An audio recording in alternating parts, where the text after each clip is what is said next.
সামনে ব্যস্ত সূচি, সিলেটে নেদারল্যান্ড সিরিজ, এরপর এশিয়া কাপ।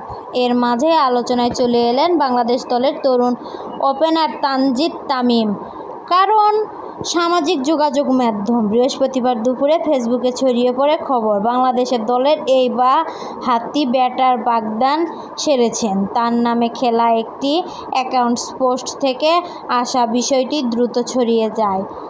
কয়েকটি গণমাধ্যমও উদ্ধৃতি দিয়ে প্রকাশ করে, তবে পোস্টটি ভেরিফাইড পেজ ছিল না। ফেসবুক পোস্টে লেখা ছিল, দুটি আত্মায় একটি হৃদয়, একসঙ্গে চিরজীবনের পথ চলা। আলহামদুলিল্লাহ, আমাদের জন্য দোয়া করবেন। ছবিতে নবপরিণীতার হাত ধরে দাঁড়িয়ে আছেন তিনি। তবে পুরনো ছবি নতুন করে ছড়িয়ে পড়ায় সৃষ্টি হয় বিভ্রান্তি। অথচ এই পোস্টে যখন সামাজিক যোগাযোগ মাধ্যম ভাইরাল, তখন সিলেটে অনুশীলনে ব্যস্ত তামিম।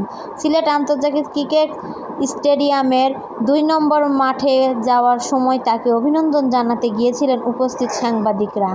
আর ঠিক তখন মুচকি হেসে তানজিদ বলেন, আরে ভাই, ১ বছর আগে বিয়ে করেছি। তখন পাশে থাকা শান্ত খানিকটা খুনসুটিতে মেতে ওঠেন এই বলে।